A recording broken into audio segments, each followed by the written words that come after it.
गांव से बातें करता है।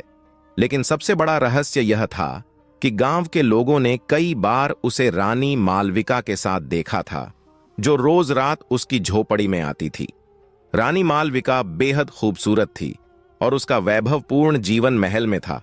फिर भी वह भैरवनाथ के पास क्यों आती थी, यह कोई नहीं समझ पाता। कुछ ने इसे पाप समझा तो कुछ ने इसे राजसी जादू।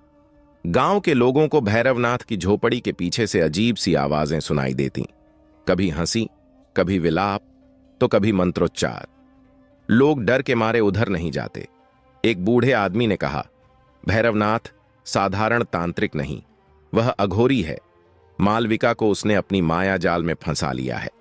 लेकिन कुछ लोग यह भी मानते थे कि रानी स्वयं भैरवनाथ से कुछ चाहती है। आखिरकार वह एक शक्तिशाली राजा की पत्नी थी। दोस्तों, अगर यह वीडियो आपको अच्छा लग रहा हो तो इसे लाइक करें, चैनल को सब्सक्राइब करें, ताकि आप लोगों के लिए इस तरह का वीडियो लाता रहूं। भैरवनाथ साधारण आदमी नहीं था।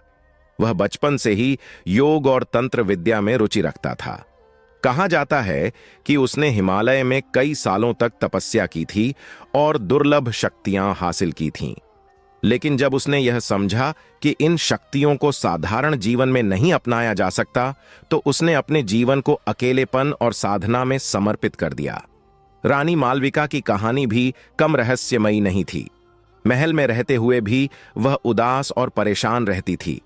राजा अक्सर युद्ध में व्यस्त रहता और रानी का अकेलापन बढ़ता गया।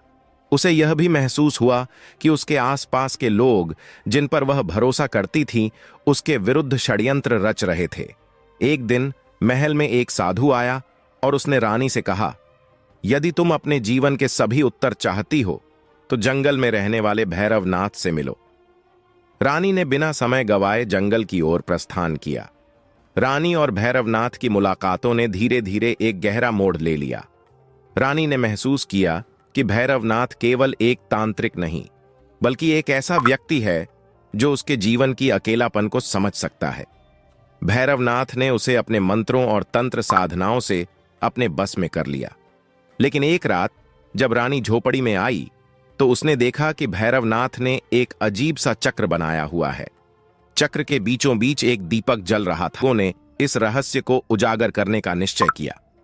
एक रात जब रानी भैरवनाथ की झोपड़ी में थी, गांव के कुछ युवाओं ने झोपड़ी के आसपास छिपकर सब कुछ देखने की कोशिश की।